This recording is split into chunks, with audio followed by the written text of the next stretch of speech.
Hello everyone, आपका स्वागत है हमारे इस चैनल पर। आज हम फिर से कंपनी लॉ का बहुत इंपॉर्टेंट टॉपिक कवर करने जा रहे हैं, जिसे हिंदी में कहते हैं पार्षद सीमा नियम और इंग्लिश में कहते हैं उसे मेमोरेंडम ऑफ एसोसिएशन। फर्स्टली, जब भी आपसे क्वेश्चन पूछा जाए तो आपको उसका इंट्रोडक्शन लिखना जरूरी होता है। तो आपको सबसे पहले इसका क्या लिखना है? इंट्रोडक्शन लिखना है। उसके बाद आपको क्या लिखना है? मीनिंग लिखना है, फिर डेफिनेशन लिखनी है, फिर क्वेश्चन में आपसे जो कुछ है वो लिखना है। क्वेश्चन ना तो ज्यादा लेंथी होना चाहिए आपका और ना ही ज्यादा छोटा होना चाहिए, लेकिन बेशक से उसमें मतलब छोटा क्वेश्चन हो, लेकिन उसमें सारी क्या है इंपॉर्टेंट बातें होनी चाहिए। मीनिंग, डेफिनेशन और क्या है इंट्रोडक्शन, ये सारी चीजें लिखनी उसमें क्या होती है, जरूरी होती है। तो स्टार्ट करते हैं। इंट्रो आपको 2-3 लाइन में ही देना होता है, ज्यादा बड़ा इंट्रो नहीं देना होता है, ठीक है। तो शुरू करते हैं। Meaning and definition. इंट्रो बताऊंगी आपको, इसमें से इंट्रो में आपको क्या लिखना है। पार्षद सीमा नियम कंपनी का अत्यंत महत्वपूर्ण प्रलेख है। क्या है? बहुत इंपॉर्टेंट डॉक्यूमेंट है। कौन? पार्षद सीमा नियम। इसे क्या कहते हैं? इसे चार्टर भी कहते हैं। पार्षद सीमा नियम से आशय उस प्रलेख से है जिसमें उन महत्वपूर्ण शर्तों का उल्लेख किया जाता है जिनके आधार पर कंपनी के समामेलन की आज्ञा दी जाती है। मतलब एक ऐसा प्रपत्र, एक ऐसा डॉक्यूमेंट जिसमें क्या होते हैं, कंपनी की शर्तों का उल्लेख होता है, उन शर्तों का उल्लेख होता है जिसके आधार पर क्या होता है, कंपनी को स्टार्ट करने की क्या दी जाती है, परमिशन दी जाती है। उन सभी बातों को क्या किस में लिखा जाता है? पार्षद सीमा नियम में। इसके अभाव में कंपनी का रजिस्ट्रेशन नहीं हो सकता, समामेलन नहीं हो सकता।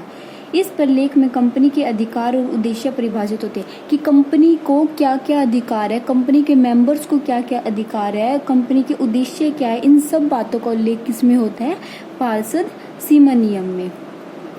यह वास्तव में कंपनी की आधारशिला है जिस पर कंपनी रूपी भव्य भवन का निर्माण होता है।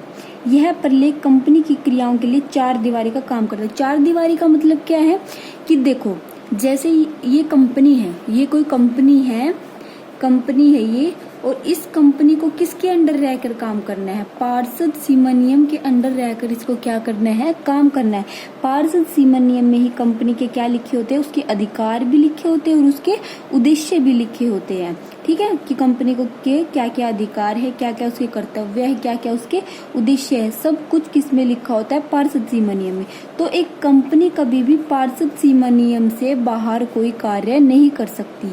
पार्षद सीमा नियम के अंदर, मतलब उसकी 4 दीवारी के अंदर ही वो क्या कर सकती है? अपना कार्य कर सकती है।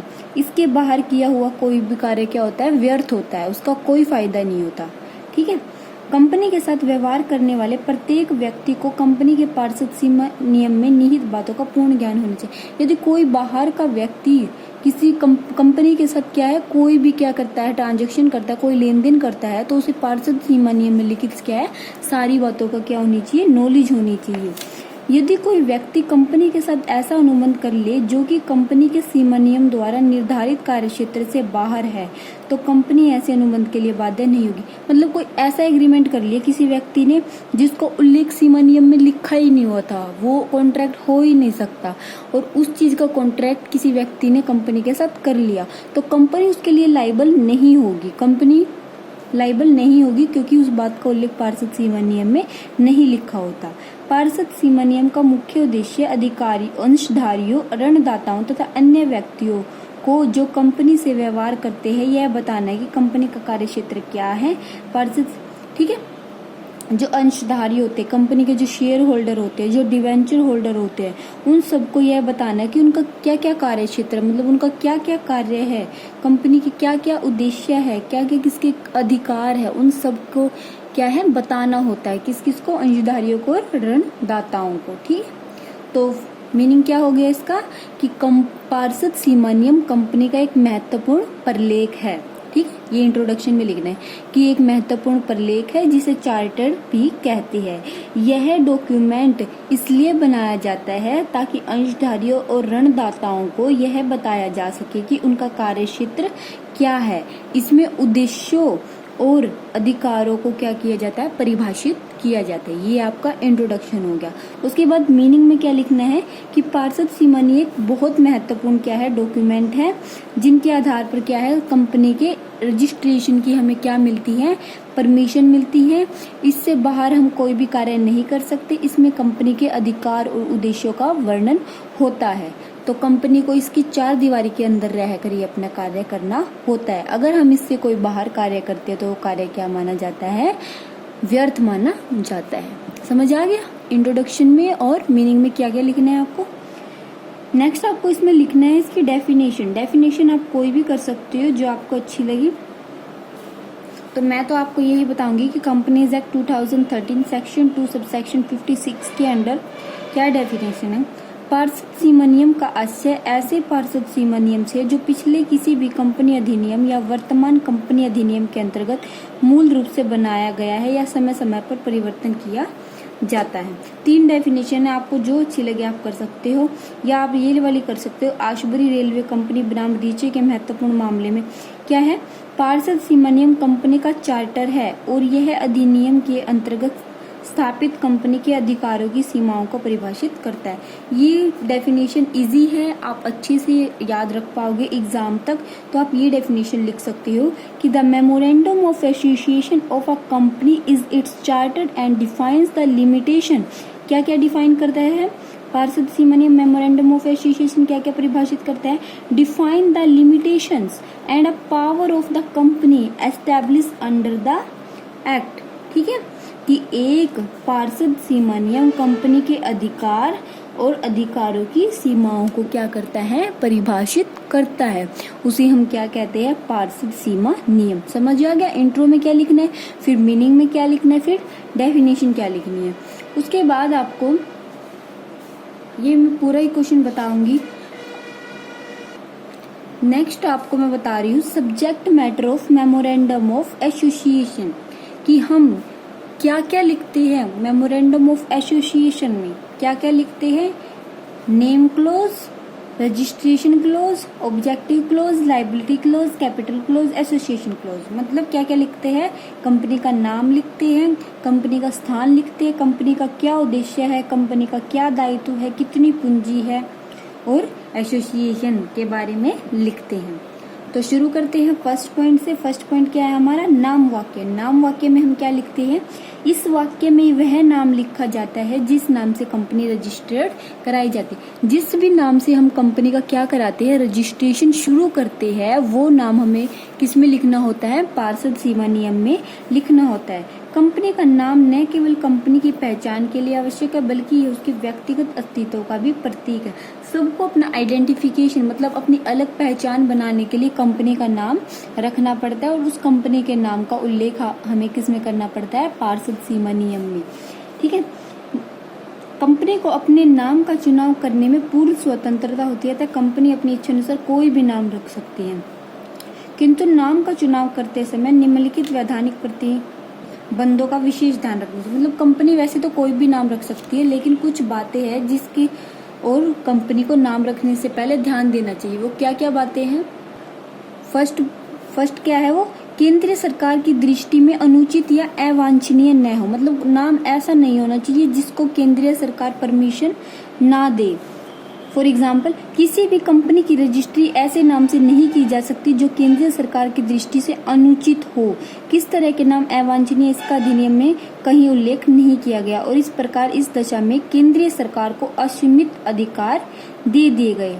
यदि कोई नाम किसी विद्यमान अन्य कंपनी अथवा फर्म के नाम के समान है अथवा मिलता जुलता है तो केंद्रीय सरकार की दृष्टि में क्या है, कोई भी नाम अनुचित नहीं होना चाहिए। हमें कंपनी का नाम रखने से पहले इन बातों का ध्यान रखना चाहिए कि कोई भी नाम कंपनी का जो भी हम रखे वो केंद्रीय सरकार की दृष्टि से अनुचित नहीं होना चाहिए। अब आप पूछोगे मेरे से कि अनुचित कौन कौन से नाम हो सकते हैं। फर्स्टली कौन से नाम अनुचित हो सकते हैं, या तो कोई विद्यमान कंपनी के नाम के जैसा हम नाम रख लें, जैसे लक्स कंपनी है मार्केट में और हम भी अपने कंपनी का नाम लक्स ही रख ले, तो ये क्या हो जाएगा, केंद्रीय सरकार की दृष्टि में अनुचित हो जाएगा। और ना ही हमें कोई मिलता जुलता नाम रखना है। ठीक है, हमें अपने कंपनी का नाम सबसे हटके रखना होता है। ठीक है, फर्स्ट पॉइंट यह है कि नाम रखने से पहले आप किस चीज का ध्यान रखना होता है, केंद्र सरकार की दृष्टि में वो अवांछनीय या अनुचित ना हो।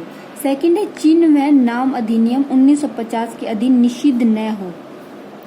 नाम ऐसा होना चाहिए जिससे चिन्ह व नाम अधिनियम 1950 के प्रावधानों का उल्लंघन, यह एक प्रावधान है, इसके प्रावधानों का उल्लंघन नहीं होना चाहिए नाम रखते वक्त। और न ही ऐसा होना चाहिए जिससे यह संकेत मिले कि कंपनी को सरकार की सहायता या संरक्षण प्राप्त है। इसके अतिरिक्त कोई भी कंपनी अपने नाम के साथ कोऑपरेटिव नाम नहीं जोड़ सकती। कोई भी कंपनी अपने नाम के साथ, अभी हाल ही में गैर सरकारी कंपनियों के नाम के साथ नेशनल शब्द लगाने पर भी प्रतिबंध लगा दिया गया। पहले ना तो कोऑपरेटिव नाम रखना और लगाना आपको कंपनी के साथ, और ना ही नेशनल नाम लगाना, ठीक है।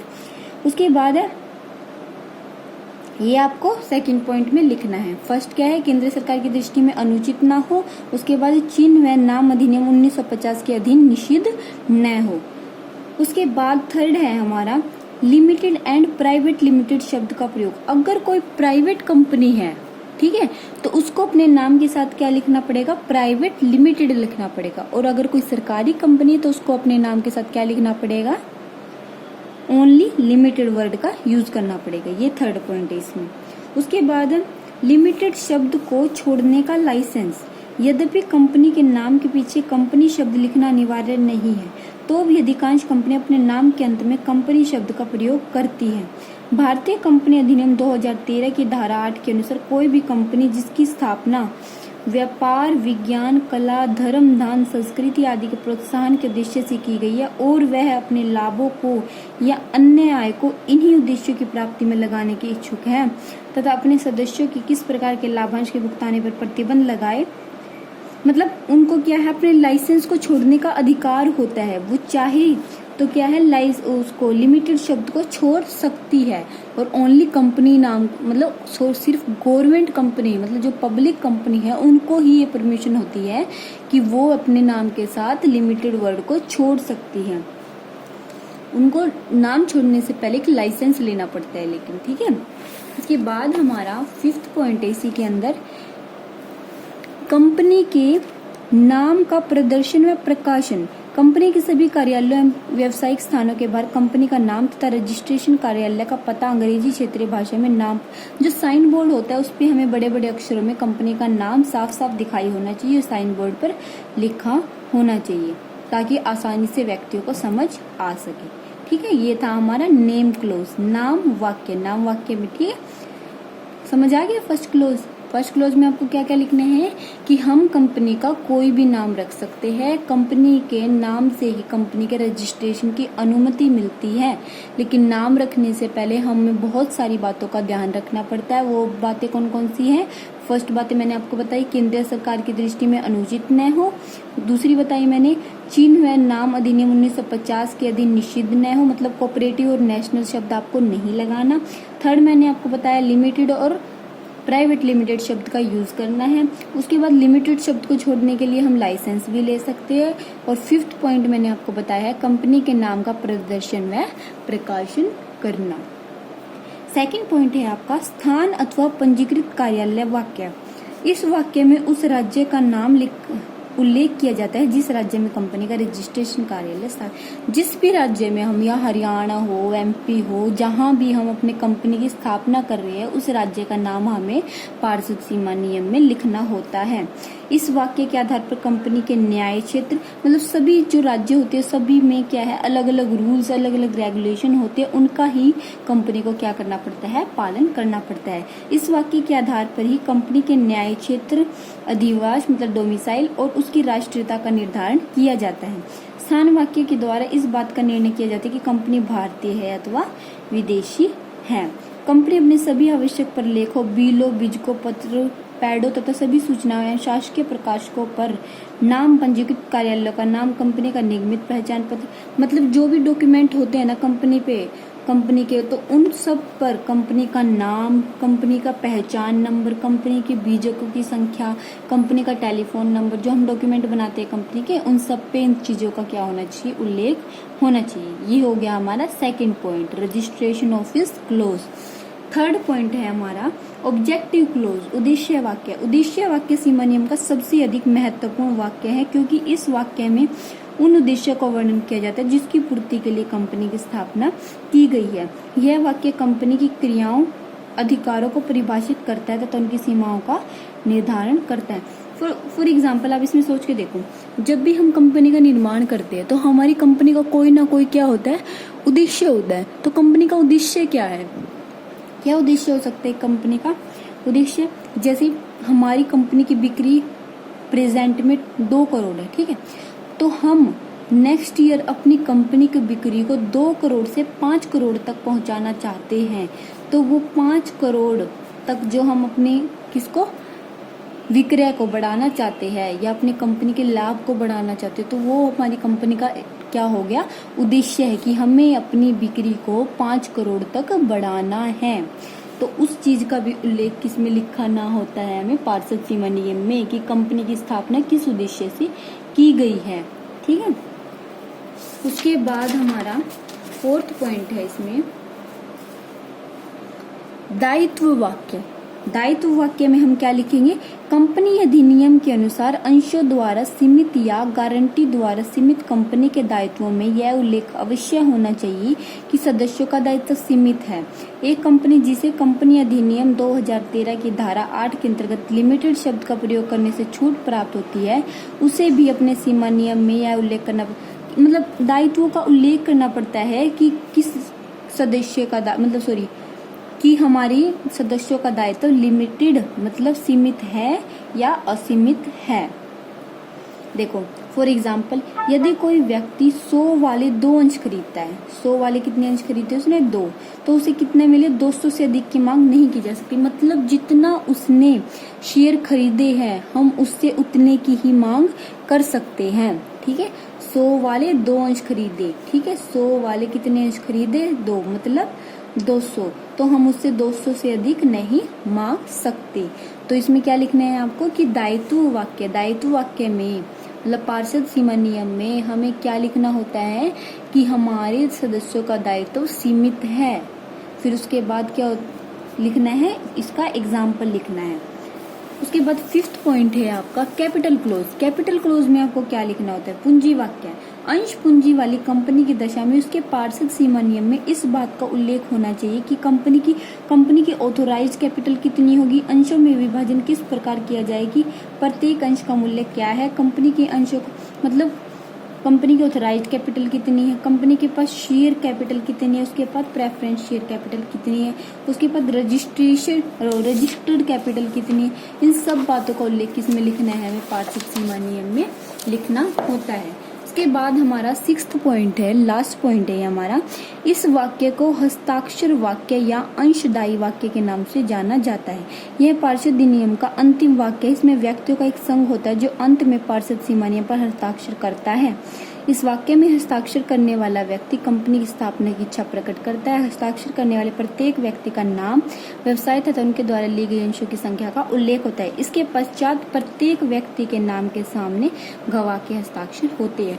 मतलब जब हम परमिशन मांगते हैं कि हम अपनी कंपनी का एस्टैब्लिशमेंट करना चाहते हैं, एस्टैब्लिश करना चाहते हैं हम अपनी कंपनी को, तो उसके लिए कंपनी में जितने मेंबर्स हैं, जितने सदस्य हैं, उन सबको क्या करना पड़ता है, अपने साइन उस पर करने पड़ते हैं। उनका नाम, उनका पता, उन्होंने कितने कितने अंश खरीदे हैं, उन सब का उल्लेख किसमें लिखना होता है, हमें एसोसिएशन क्लोज में। ये हो गए हमारे 6 क्लोज पार्षद सीमा नियम के। कौन कौन से?